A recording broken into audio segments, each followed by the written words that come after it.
नई दिल्ली के पंजाबी बाग स्टेडियम में आयोजित एकल श्री राम कथा के छठे दिन कथा व्यास भाई श्री रमेश भाई ओझा ने कहा कि यदि विश्व को युद्ध मुक्त करना है तो भारत की वैदिक फिलॉसफी को अपनाना होगा। बिना वैदिक दर्शन के विश्व में शांति, भाईचारा और सद्भाव संभव नहीं होगा। उन्होंने कहा कि यदि मानवता इसे नहीं समझेगी तो आतंकवाद और हिंसा से मुक्ति मुश्किल होगी। उन्होंने कहा कि भगवान राम ने बुराई पर अच्छाई की विजय का मार्ग दिखाया, जिससे संपूर्ण मानव जाति का कल्याण हुआ। उन्होंने विश्व बंधुता और हर जीव के प्रति दया को हिंदू दर्शन की मूल भावना बताया।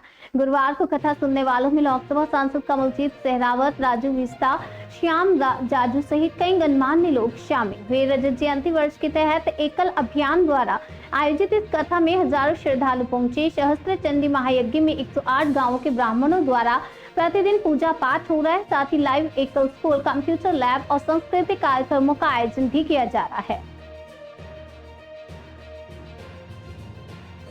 एकल के द्वारा जो राम कथा आज दिल्ली में, भारत की राजधानी में हो रही है, तो यहाँ से समस्त भारतवर्ष में और पूरे विश्व में एक संदेश जा रहा है कि एकल एक अभियान के साथ साथ एकल एक सनातन धर्म का एक ऐसा अनुष्ठान है जिस अनुष्ठान के अंदर जो लोग आहुति दे रहे हैं शतक वीर बनके और महाशतक वीर बनके, उनसे उनकी 7 पीढ़ी का मोक्ष हो रहा है और उनके पूरे परिवार के अंतःकरण में एक ज्ञान और एक विवेक की उपलब्धि हो रही है।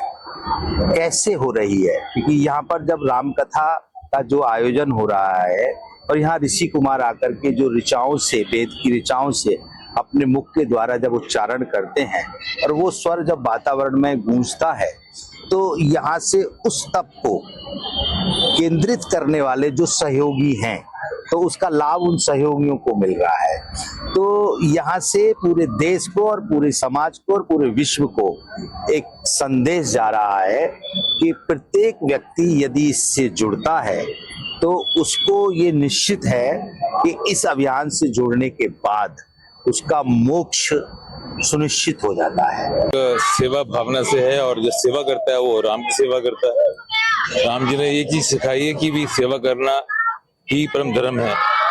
तो जो एकल जो कर रहा है वो बच्चों को पढ़ा रहा है और सेवा कर रहा है, लेकिन एकल क्या है ये मैं बताना चाहूंगा आपको। लोग समझते हैं एकल एक स्कूल है, लोग समझते हैं एकल एक अभियान है, लेकिन आज एकल एक बहुत बड़ी क्रांति का रूप ले चुका है। आपने सुना होगा कि बड़ी बड़ी क्रांति हुई है दुनिया के अंदर, और जैसे एक क्रांति हुई थी रशिया के अंदर, एक क्रांति हुई थी जर्मनी के अंदर, या सेकंड वर्ल्ड वॉर हुई थी। कुछ भी हुआ हो, उस क्रांति में क्या हुआ, लोगों की जान माल की हानि हुई, बहुत लोग जाने गई, तख्ता पलट हुए, बहुत सारी इमारतों को नुकसान पहुंचा।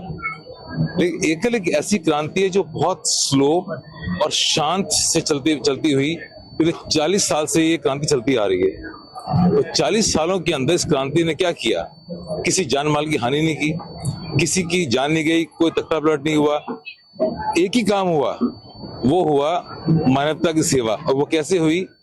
दूर गांव के अंदर जहां सरकार नहीं पहुंची, दूर आदिवासी गांवों के अंदर जहां पर कोई आज तक पहुंच नहीं सका कुछ उनको शिक्षा देने के लिए, स्वास्थ्य देने के लिए, वहां पर एकल पहुंचा और एकल ने जाके वहां पर गांव को उठाया पूरे।